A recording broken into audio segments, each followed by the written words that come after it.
कल जो क्लास हुआ था उसमें हमने कंप्लीट किया था प्रीडेशन। प्रीडेशन आपको समझ में आया होगा कि एक्चुअली प्रे और प्रीडेटर का क्या रोल होता है हमारे इकोसिस्टम में। हमने कई सारे एग्जाम्पल देखे प्रीडेशन में। हमने देखा ऑस्ट्रेलिया में प्रिकली पियर कैक्टस का, उसकी पॉपुलेशन को कंट्रोल तब किया जा सका जब हम प्रीडेटर वहां इंट्रोड्यूस किए। तो प्रे की पॉपुलेशन को अंडर कंट्रोल करता है प्रीडेटर। एनर्जी का फ्लो होता है प्रे एंड प्रीडेशन रिलेशनशिप में। इसके अलावा हमने देखा तो फिर हमने देखा यहाँ पे कि जो पिजास्टर था, पिजास्टर कैसे बायोडाइवर्सिटी मेंटेन करने में अपना हेल्प कर रहा था। एक्चुअली वो प्रे की जो आपस में कंपटीशन थे उनको रिड्यूस कर रहा था। अगर प्रीडेटर हटा देते हैं तो बायोडाइवर्सिटी का लॉस होता है, ऐसा भी हमको देखने को मिला था। हमने देखा कि प्रे जो होता है वो भी अपने प्रीडेटर से बचने के लिए कई अलग अलग तरह के मॉर्फोलॉजिकल या केमिकल चेंजेज करता है। बहुत इंपॉर्टेंट था मोनार्च बटरफ्लाई, याद आ रहा है आपको? Monarch butterfly. तो ये इसके अंदर क्या हो जाता है, ये अपने बॉडी में टॉक्सिक केमिकल इकट्ठा कर लेती है ड्यूरिंग द लार्वा स्टेज, और जिसके कारण ये डिसटेस्टफुल हो जाती है और कोई भी प्रीडेटर फिर इसको नहीं खाता है। हमने प्लांट्स के अंदर भी देखा कि प्लांट्स कैसे थॉर्न डेवलप कर लेते हैं, कुछ एल्केलॉइड बॉडी में डेवलप कर लेते हैं ताकि प्रीडेटर उनको ना खाए। आज हमारा जो टॉपिक है, हमारा जो इकोलॉजिकल इंटरेक्शन हम बात कर रहे हैं पॉपुलेशन में, नंबर 2 पे हम जिससे बात करेंगे वो है हमारा कंपटीशन। कंपटीशन। अब देखिए, जब भी इकोसिस्टम में दो स्पीशीज के बीच में कंपटीशन होता है तो दोनों ही कॉम्पीट करने वाली स्पीशीज को नुकसान होता है। दोनों को नेगेटिव नेगेटिव यहाँ पे हमने शो किया था। कॉम्पीट करने वाली दो स्पीशीज जो सेम रिसोर्सेज के लिए ज़्यादातर कंपटीशन करती हैं, आपस में एक दूसरे को नुकसान पहुंचाती हैं, एक दूसरे को हार्म करती हैं, और कहीं ना कहीं कंपटीशन में दोनों ही स्पीशीज को नुकसान उठाना पड़ता है। आप बोलते हैं सर कंपटीशन तो बहुत अच्छी चीज़ है। बिल्कुल, आप जब पढ़ाई में कंपटीशन करते हैं, एक दूसरे से आगे निकलने की कोशिश करते हैं, तो आपको दोनों को फायदा होता है। लेकिन ये जो कंपटीशन है वो हमारा इकोलॉजी का कंपटीशन है, जिसमें जो स्पीशीज हैं वो रिसोर्सेज के लिए आपस में एक दूसरे को नुकसान पहुंचाते हैं। एक्चुअली हर स्पीशीज चाहती है कि रिसोर्सेज पर उसका ही कब्जा रहे। तो जब भी हम कंपटीशन की बात करते हैं, नेचर में बात करते हैं, तो हमारे दिमाग में यही आता है कि शायद कंपटीशन क्लोजली रिलेटेड स्पीशीज के बीच में ही होता है। क्लोजली रिलेटेड स्पीशीज के बीच में ही होता है, ऐसा हमको लगता है कि जो आपस में क्लोज स्पीशीज हैं एक्चुअली उनका सेम टाइप का डिमांड होगा, इसलिए वो आपस में कंपटीशन करती हैं। कई बार हमें लगता है कि कंपटीशन तब होता है जब रिसोर्सेज बहुत कम होते हैं। रिसोर्सेज अगर लिमिटेड होते हैं तो कंपटीशन होता है। बिल्कुल, जब कोई चीज कमी होगी तो उस कमी वाली चीज को एक दूसरे से छीनने की कोशिश करती है पॉपुलेशन। जो अलग अलग स्पीशीज है, मान लीजिए कोई चीज अनलिमिटेड पड़ा हुआ है तो क्यों आपस में लड़ाई करेंगे, दोनों ही यूज कर सकते हैं। लड़ाई तो तब होगी जब कोई चीज बहुत कम है और उसी को छीनने का प्रयास करते हैं। तो ये दो कंसेप्ट हमारे बिल्कुल दिमाग में आते हैं कि कंपटीशन, हमको जब इकोलॉजी में हम स्टडी करते हैं तो कंपटीशन में जो कॉम्पीट करेंगी स्पीशीज वो आपस में क्लोजली रिलेटेड होंगी, और जो कंपटीशन होगा जिस रिसोर्सेज के लिए होगा वो रिसोर्सेज काफी कम होगा और उसी के लिए वो आपस में लड़ाई लड़ते हैं और एक दूसरे को नुकसान पहुंचाते हैं। ऐसा एक जनरल हमको समझ में आता है। लेकिन जब हमने थोड़ा रिसर्च किया और इकोलॉजी को सही ढंग से समझने का प्रयास किया तो हमारे दोनों कंसेप्ट भी फेल हो गए थे। कई बार हमको कंपटीशन ऐसा भी दिखाई दिया जिसमें एकदम अनरिलेटेड स्पीसीज हैं और वो आपस में कंपटीशन कर रही हैं, बिल्कुल ऐसा भी दिखाई देता है। और हमको कंपटीशन ऐसा भी दिखाई दिया कि रिसोर्सेज अनलिमिटेड हैं, रिसोर्सेज तो अनलिमिटेड हैं, फिर भी दो स्पीसीज के बीच में कंपटीशन हो रहा है, ऐसा भी हमको दिखाई दिया। तो केवल ये मान लेना कि कंपटीशन हमेशा क्लोजली रिलेटेड स्पीसीज के बीच में ही होता है और वो भी लिमिटेड रिसोर्सेज के लिए होता है, अगर ये मानकर हम कंपटीशन इकोलॉजी में पढ़ेंगे तो हम कहीं ना कहीं कुछ गलती कर रहे हैं। एक्चुअली हमको ऐसे एग्जाम्पल भी याद रखना है जहां पर अनरिलेटेड स्पीसीज के बीच में कंपटीशन हो रहा है, और हमको ऐसे एग्जाम्पल भी याद करना है जहां अनलिमिटेड रिसोर्सेज होते हुए भी कंपटीशन हो रहा है। और कंपटीशन में होगा क्या, दोनों स्पीसीज को नुकसान होगा, जो कॉम्पीट करेंगी वो एक दूसरे को हार्म करेंगी, ये बात तो कंफर्म है। ठीक है, अब यहां पर हम थोड़ा सा एग्जांपल देते हैं। सर ये थोड़ा समझा दीजिए अनरिलेटेड स्पीसीज के बीच में कंपटीशन कैसे होता है। तो ये एग्जांपल ही तो इंपॉर्टेंट है, आपको अब एग्जाम्पल समझना है कि अनरिलेटेड स्पीसीज के बीच में कैसे एग्जाम्पल होता है। तो हमको अमेरिकन लेक का एग्जाम्पल लेना होगा। हम एक पहला एग्जाम्पल पढ़ रहे हैं, अमेरिकन लेक। अमेरिकन लेक, हमने देखा अमेरिकन लेक में एक तालाब था, तालाब में पानी भरा है, पानी के ऊपर बहुत सारे फाइटोप्लैंक्टन हैं और फाइटोप्लैंक्टन को जू प्लैंक्टन खा रहे हैं, छोटे छोटे इंसेक्ट कीड़े मकोड़े, उनको फाइटोप्लैंक्टन को जू प्लैंक्टन यूज कर रहे हैं। तो जू प्लैंक्टन बहुत सारे हैं इसमें। ठीक है, अब इस तालाब के अंदर छोटी छोटी मछलियां भी हैं। हाँ, इसके अंदर क्या है, फिश जो इस तालाब में रहती हैं, उनका भोजन भी क्या है, ये जू प्लैंक्टन। और एक जो पक्षी हैं आपके फ्लेमिंगो, फ्लेमिंगो पक्षी दूर से उड़ उड़ के आते हैं, फ्लेमिंगो, वो फ्लेमिंगो का फूड भी क्या है, ये जू प्लैंक्टन ही फूड है। तो देखिए एकदम अनरिलेटेड स्पीसीज है, एक पानी में रहने वाली फिश और एक हवा में उड़ने वाला पक्षी, दो अनरिलेटेड स्पीसीज है, लेकिन तालाब में पाए जाने वाले जू प्लैंक्टन को खाने के लिए इन दोनों में आपस में कंपटीशन होता है। ऐसा कंपटीशन हमको दिखाई दिया। They are competing for the same resources, that is the zooplankton. तो अनरिलेटेड स्पीसीज के बीच में भी हमको ये सब दिखाई देता है। ठीक है, अब हम दूसरा एक बात करेंगे, जब अनलिमिटेड रिसोर्सेज है फिर भी वहां पर कंपटीशन हो रहा है, और इसको हम समझते एक अलग ही नाम यहां पे दिया है इकोलॉजी में, वो आप नाम बिल्कुल थोड़ा याद कर लीजिए, थोड़ा दिमाग में डालिए, इंटरफेरेंस कंपटीशन। इंटरफेरेंस कंपटीशन, इसको अलग से नाम दिया गया। ये क्या होता है, इंटरफेरेंस कंपटीशन, इंटरफेयर करना, किसी की काम में रुकावट डालना, बाधा डालना, ये क्या कहलाता है, इंटरफेयर। और ये एक ऐसा कंपटीशन है जिसमें एक स्पीसीज दूसरी स्पीसीज को इंटरफेयर कर देती है, उसको परेशान कर देती है और उस स्पीसीज को कुछ करने नहीं देती। दो स्पीसीज हैं, अब एक स्पीसीज की प्रेजेंस में दूसरी स्पीसीज का जो नॉर्मल फंक्शन है वो प्रभावित हो जाता है, वो अपना काम नहीं कर पा रही अगर ये स्पीसीज मौजूद है तो। हालांकि इसका एक एग्जांपल आप समझिए, आपको तब समझ में आएगा।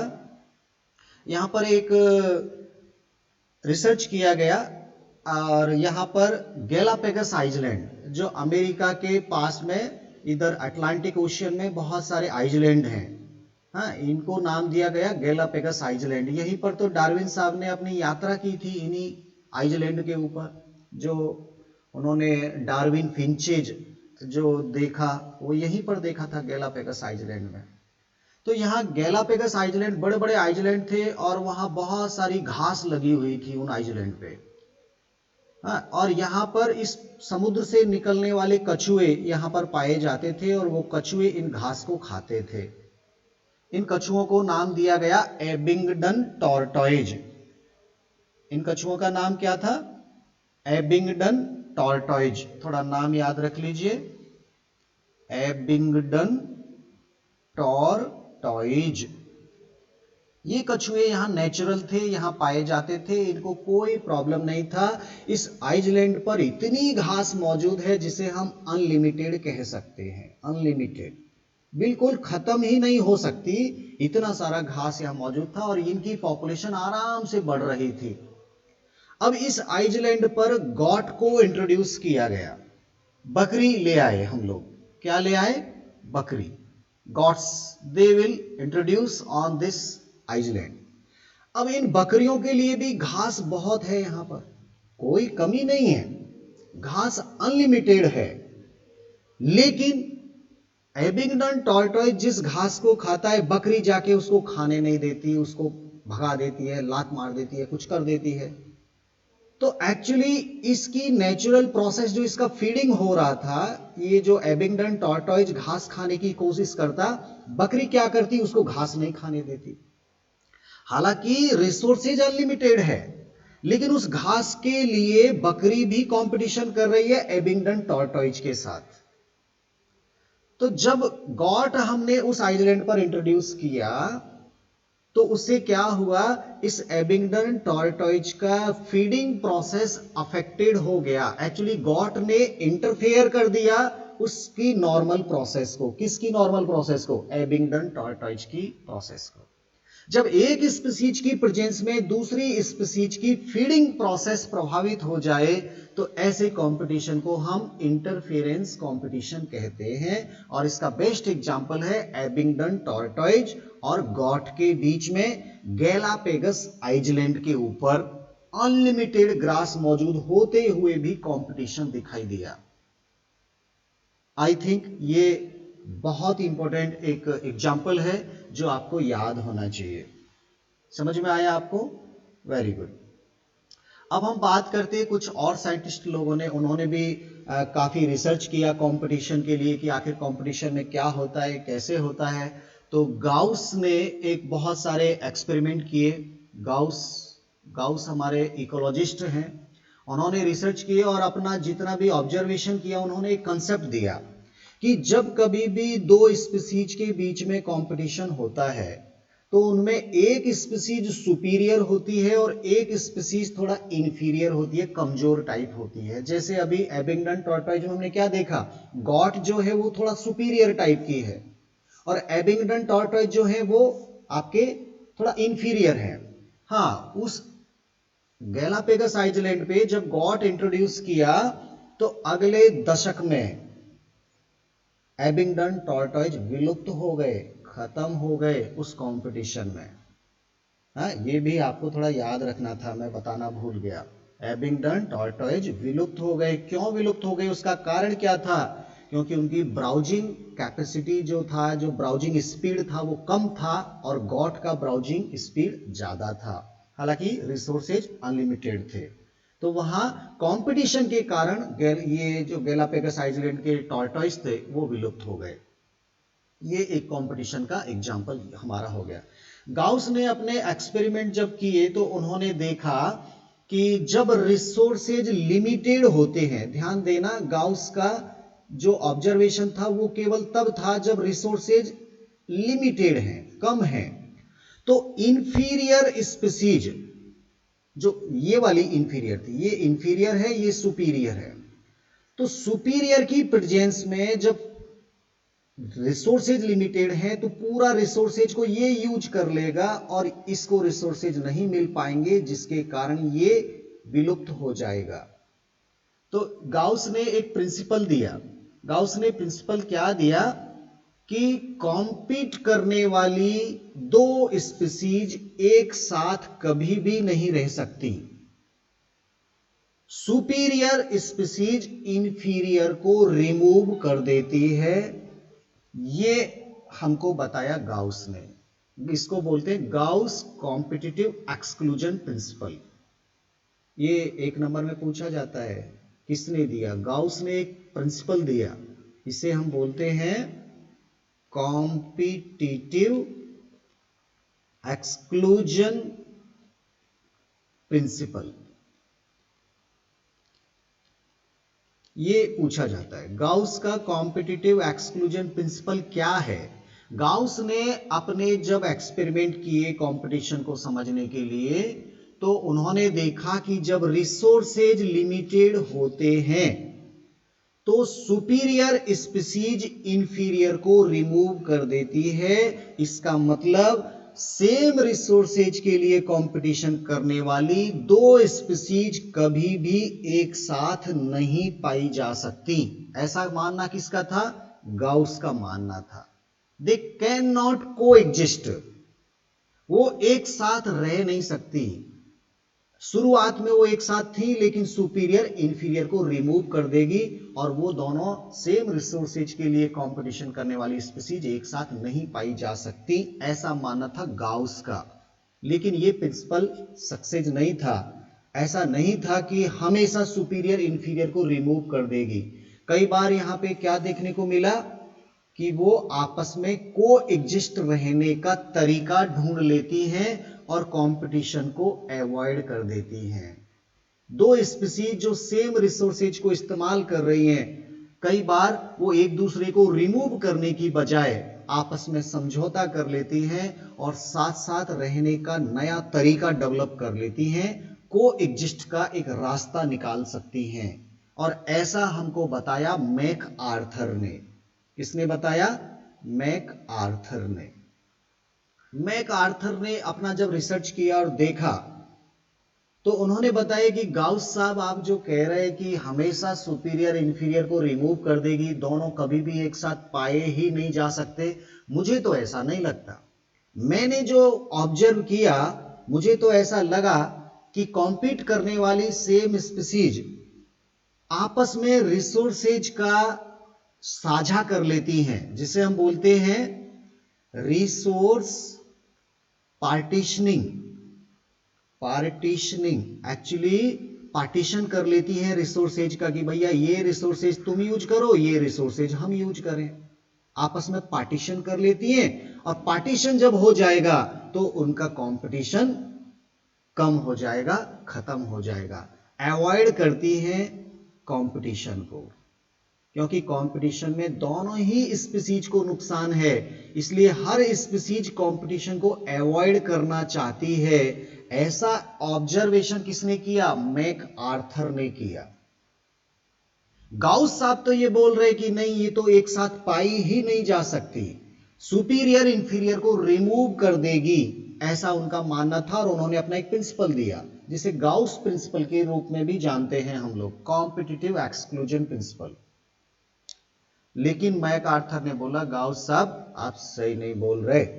मैं आपको एक एग्जांपल बताता हूं जहां कॉम्पीट करने वाली स्पीसीज कंपटीशन को अवॉइड करती हैं और रिसोर्सेज का पार्टीशनिंग करके वो को एग्जिस्ट शो करती हैं, साथ साथ रहने का तरीका ढूंढ लेती हैं। और उन्होंने अपने एक्सपेरिमेंट बताए। एक प्लांट था जिसके ऊपर पक्षी रहते थे, अलग अलग स्पीसीज के पक्षी थे। उन्होंने अपना कुछ पार्टीशन कर लिया कि इस मौसम में इस वक्त हम लोग बैठेंगे, इस मौसम में इस वक्त इस डाली पर हम लोग बैठेंगे। एक ही पेड़ के ऊपर उन्होंने साथ साथ रहने का तरीका ढूंढ लिया। बोल रहे इधर ये वाली पक्षी रहेंगे, इधर ये वाले पक्षी रहेंगे। हाँ? और उन्होंने जो अपना एग्जाम्पल बताया मैक आर्थर ने, उन्होंने बताया वार्बलर के लिए। Warbler, these are the birds, ये पक्षी हैं वार्बलर, जो सेम ट्री के ऊपर सरवाइव करते हैं।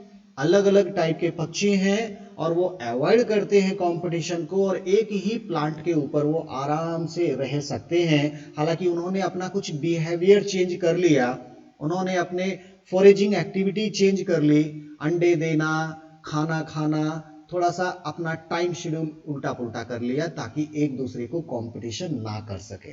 तो they are using the same plant by changing in their behavioural and their foraging activity. So they are avoiding competition. The warblers observed by the MacArthur shows that the same resources can be partitioned to avoid the competition. Competition अगर avoid करना है तो थोड़ा partition कर लेते, इस डाली पर आप खाओ, इधर के जो फल आ रहे हैं वो तो आप खाओ, इधर जो फल आएंगे उनको हम खाएंगे, अलग अलग टाइम पे तुम मॉर्निंग में आओ पेड़ के ऊपर, हम इवनिंग में आएंगे, ऐसे करके वो कुछ ना कुछ चेंज कर लेते हैं। और वाकई में इकोलॉजी में ऐसा देखने को मिलता है। एक पेड़ के ऊपर कबूतर भी बैठे हैं, चिड़िया भी बैठी है, मोर भी बैठा है, ऐसे हमने देखा है। अलग अलग टाइम पे एक बार कबूतर खा के उड़ गए, फिर तोते आ गए, फिर तोते खाएंगे, तोते उड़ गए, फिर कोई और आएगा वो खाएगा। अवॉइड करते हैं कंपटीशन को, कई बार वो अलग अलग ब्रांच पे बैठ जाते हैं, तो ऐसा चलता रहता है। सेम प्लांट है, उसी पे रहना है, उसी पे खाना है, तो कुछ ना कुछ तो करना पड़ेगा। इसको बोलते हैं रिसोर्स पार्टीशनिंग। किसने ऑब्जर्व किया? MacArthur. देखिए इकोलॉजी में बहुत सारे साइंटिस्ट आएंगे, इनके थोड़े थोड़े नाम याद करते जाइए, हाँ ये थोड़ा सा इंपॉर्टेंट है। चलिए आपको इतना सब समझ में आ गया, कॉम्पिटिटिव एक्सक्लूजन प्रिंसिपल भी समझ में आ गया जो गाउस ने दिया। हालांकि गाउस का पूरी तरह से वो लिमिटेड रिसोर्सेज के लिए ही सही था, लेकिन फिर भी मैक आर्थर ने बताया कि अवॉइड भी किया जा सकता है कंपटीशन को। अब एक और साइंटिस्ट थे, उन्होंने भी कुछ कंपटीशन को रिसर्च किया। एक्चुअली यहीं से तो क्वेश्चन आते हैं। एक साइंटिस्ट और थे और उनको जो एक्सपेरिमेंट हुआ था, उन्होंने एक्चुअली किया एक rocky sea coastal area of Scotland में। अब थोड़ा स्कॉटलैंड की तरफ आते हैं, यूरोपियन कंट्री में, वहां पर भी रॉकी सी कोस्टल, चूंकि जो समुद्र का किनारा होता है वहाँ चट्टान पहाड़ी ऐसी तो होती हैं, तो वहाँ उस छोटे से एरिया में उन्होंने अपना एक ऑब्जर्वेशन किया, rocky sea coastal area of Scotland. और साइंटिस्ट थे आपके कॉर्नेल्स एलिजेंट। साइंटिस्ट कौन थे? कॉर्नेल एलिजेंट, एलिजेंट कुछ भी बोलिए। इन्होंने अपना एक उस एरिया में जाकर, ये जो मान लीजिए रॉकी टाइडल एरिया है, यहां पर जाकर उन्होंने अपने रिसर्च किए स्कॉटलैंड में। और इस एरिया को, यहाँ पे इस पर्टिकुलर फिक्स एरिया में जब उन्होंने ऑब्जर्वेशन किया, तो इसको कॉर्नेल एलिजेंट फील्ड एक्सपेरिमेंट के रूप में भी जानते हैं। फील्ड एक्सपेरिमेंट, फील्ड में जाकर ही उन्होंने अपने एक्सपेरिमेंट किए थे। आप बोल रहे सर इकोलॉजी इतना क्यों आप खतरनाक बनाते जा रहे हैं? भैया ये थोड़ा थोड़ा ये एग्जाम्पल से ही तो सवाल पूछते हैं, 2 नंबर का, 1 नंबर का, 3 नंबर का, कि ऐसा भी बनाया जा सकता है इधर से।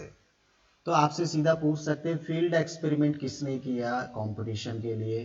कॉर्नेल एलिजेंट ने किया। कहाँ पे किया? स्कॉटलैंड में किया। किस एनिमल के ऊपर उन्होंने किया? एक्चुअली उन्होंने देखा कि वहाँ कुछ एक्वेटिक एनिमल थे, हाँ एक्वेटिक एनिमल, जिनका नाम दिया बार्नेकल। बार्नेकल, ये बार्नेकल वो एक्वेटिक एनिमल्स हैं जो उस टाइडल एरिया में, उस स्कॉटलैंड एरिया में पाए जाते थे। उन्होंने देखा कि ये बार्नेकल जो भी हैं, ये बार्नेकल भी आपस में कंपटीशन करते हैं। बार्नेकल क्या करते हैं? आपस में कंपटीशन करते हैं। तो उन्होंने ऑब्जर्व किया 2 अलग अलग बार्नेकल पे।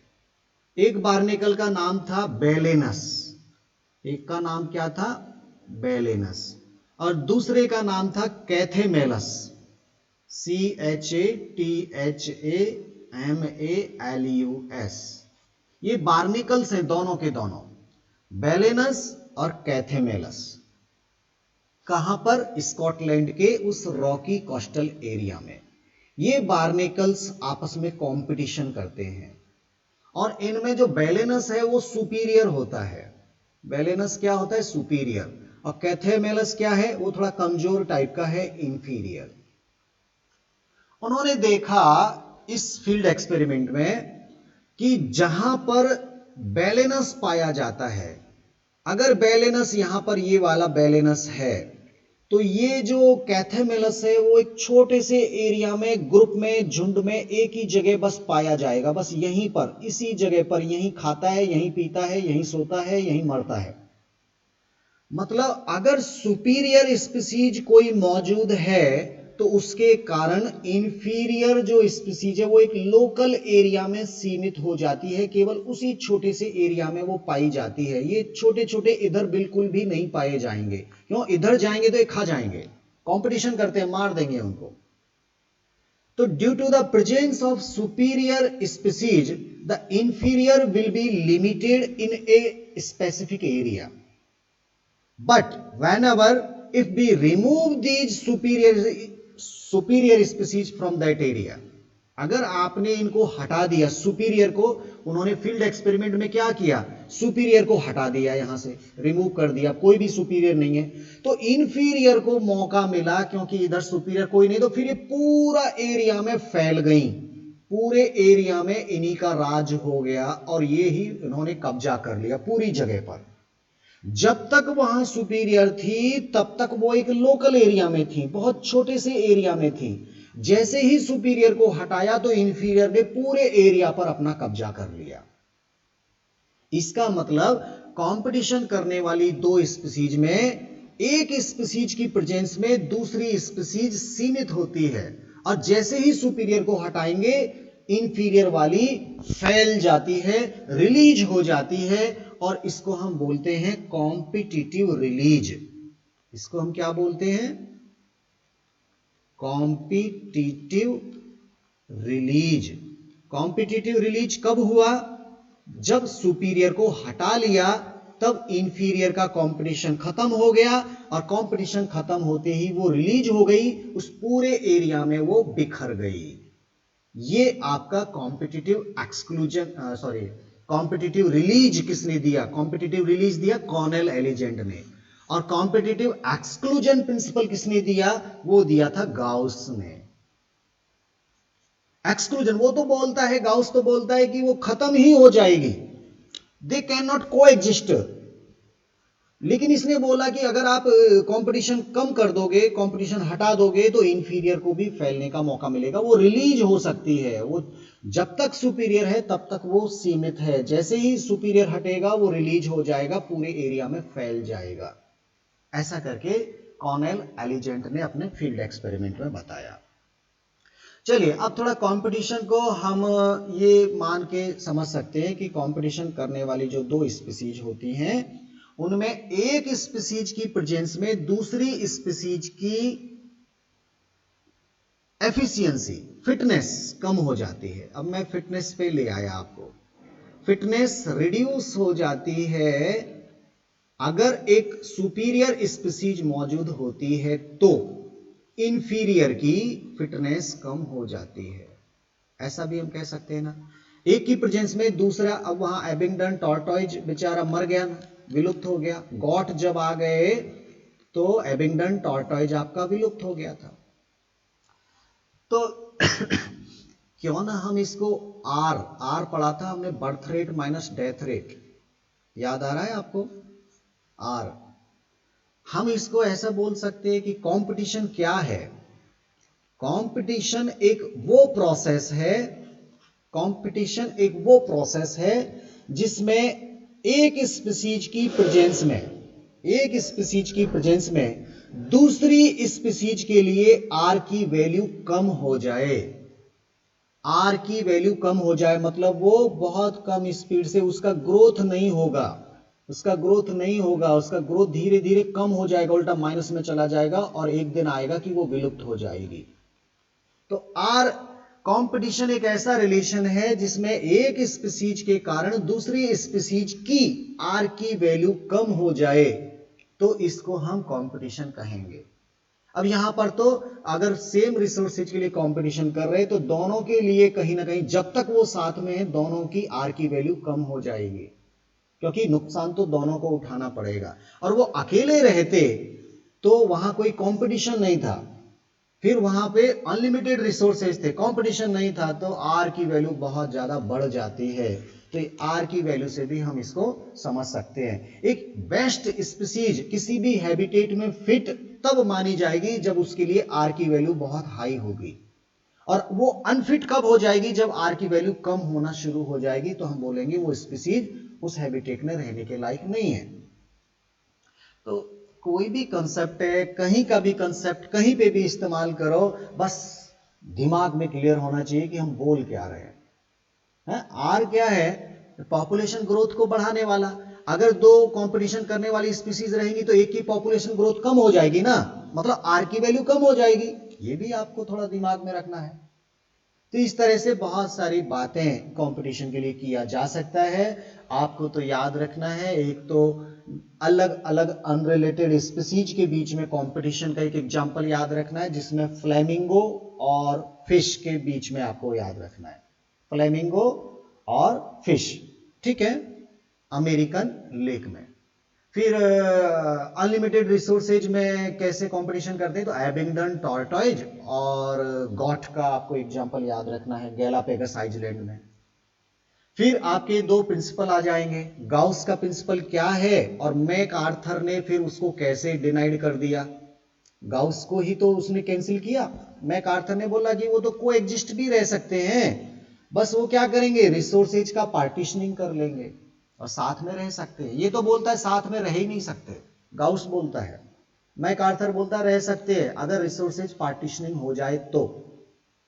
और कॉम्पिटिटिव रिलीज क्या है? कॉम्पिटिटिव रिलीज यह है कि जब तक सुपीरियर है तब तक इंफीरियर रिलीज नहीं हो सकती, बढ़ नहीं सकती, उसको आगे बढ़ने का मौका नहीं है। लेकिन आप कंपटीशन हटा दीजिए, सुपीरियर को हटा दीजिए, तो इंफीरियर भी एकदम से ग्रो कर सकती है, फैल सकती है और उसको वो भी रिलीज कर सकती है अपने आप की स्पीसीज को।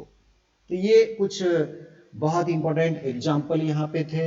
आपको कुछ बैलेनस का एग्जाम्पल याद रखना पड़ेगा। बार्निकल, एक्चुअली बार्निकल है, एक सुपीरियर है एक इंफीरियर है। सुपीरियर कौन है? बैलेनस। सुपीरियर कौन है? बैलेनस। इंफीरियर कौन है? कैथेमेलस। तो जब आप इनको 2-3 बार पढ़ोगे, लिखोगे, अपने नोट्स बनाओगे, तो ये आपको सब धीरे धीरे याद हो जाएंगे। हर साल बच्चे इनको पढ़ते हैं, याद करते हैं, उनको बहुत मजा आता है, आप भी आराम से कर पाएंगे। तो मुझे लग रहा है कि अब कंपटीशन में कुछ भी नहीं बचा, ऐसा कुछ नहीं है जो आपको समझ में ना आए। अगला हम इंटरेक्शन पढ़ेंगे, पॉपुलेशन इंटरेक्शन, जिसका नाम है पैरासिटिज्म। उसका नाम क्या है? Parasitism, parasite. अब देखिए, हमने प्रे और प्रीडेटर देखा था, प्रे और प्रीडेटर हमने देखा था, प्रे एंड प्रीडेटर। यहां पे हमने देखा कि प्रे को हमेशा नुकसान होता है और प्रीडेटर को हमेशा फायदा होता है, ऐसा देखा था। और पैरासिटिज्म में भी यही होता है। पैरासिटिज्म में यहां पर हम बात करेंगे, यहां पे हमने प्रे और प्रीडेटर शब्द यूज किया। पैरासिटिज्म में हम बात करेंगे, एक होगा पैरासाइट और एक होगा होस्ट। एक होगा पैरासाइट, एक होगा होस्ट। पैरासाइट को हमेशा फायदा होगा और पैरासाइट जिस होस्ट के ऊपर है उसको हमेशा नुकसान होगा। तो ये देखिए, एक को फायदा एक को नुकसान, इधर भी एक को फायदा एक को नुकसान। ये पैरासिटिज्म है, ये आपका प्रीडेशन है। दोनों अलग अलग रिलेशन है, प्रीडेशन है, ये पैरासिटिज्म है। दोनों में अंतर क्या है इकोलॉजी के हिसाब से बताओ। तो इकोलॉजी के हिसाब से जब भी हम देखते हैं, प्रे एंड प्रीडेटर में ओनली फूड, फूड के लिए ये रिलेशन बना है। यहां पर केवल क्या मिलता है? फूड मिलता है, एनर्जी मिलता है। इसको हम बोल सकते हैं यहां न्यूट्रिशन के लिए ये आपका रिलेशन बना है। और पैरासिटिज्म में क्या है? यहां आपको क्या मिलने वाला है? यहां आपको मील भी मिलेगा, फूड भी मिलेगा और साथ साथ रहने की जगह भी मिलेगी, रहने की जगह भी मिलेगी। Lodging and fooding, fooding and lodging दोनों मिलेगा। इधर केवल फूडिंग मिलेगा, रहने की जगह नहीं मिलेगी। आप बताओ, शेर ने हिरन को मारा, क्या हिरन ने शेर को रहने के लिए कोई जगह दिया? क्या कोई शेल्टर की बात किए हम? शेल्टर। लेकिन यहां पे क्या होता है, पैरासाइट होस्ट की बॉडी के ऊपर या होस्ट की बॉडी के अंदर रहेगा भी और खाएगा भी, दोनों काम करेगा। वो वहां पे सरवाइव करेगा, वो शेल्टर भी चाहिए और फूड भी चाहिए। ये दोनों चीज चाहिए। अगर दोनों चीज उपलब्ध कराता है कोई तो उसे हम होस्ट और पैरासाइट का रिलेशन बोलेंगे। केवल फूड देता है तो उसको हम प्रीडेशन बोलेंगे। बात समझ में आई? एक ह्यूमन बींग्स की सर के ऊपर जुआ लगे हैं, लाइस, जुआ, ये इसकी बॉडी के ऊपर चिपकी है, इसको खा भी रही हैं और इसके ऊपर सरवाइव भी कर रही है। क्या इसको पैरासाइट बोल सकते हैं? बिल्कुल बोल सकते हैं। ये पैरासाइट है। जुआ अगर आपकी खोपड़ी में लगी हैं तो आपकी खोपड़ी से वो ब्लड भी चूस रही हैं और अपनी पॉपुलेशन भी बढ़ा रही हैं और आपके बालों में बढ़िया से घूम रही हैं। यहीं रहेंगी, कहां जाएंगी? तो ये हो गया आपका पैरासाइट। चूंकि ये बॉडी के बाहर है इसलिए इसको बोलते हैं एक्टोपैरासाइट। इसको क्या बोलते हैं? एक्टोपैरासाइट।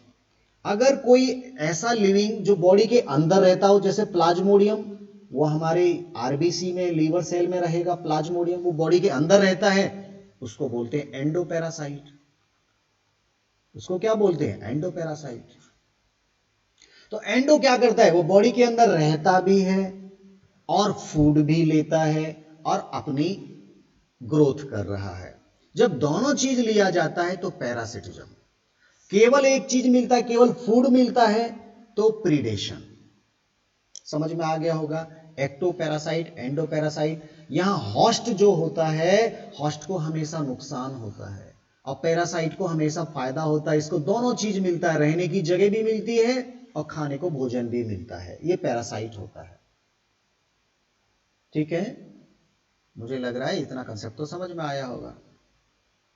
अब एक मैं थोड़ा सा आपसे पूछता हूं, जो मॉस्किटो होता है, मच्छर, मॉस्किटो, आप बताओ ये पैरासाइट है कि प्रीडेटर है?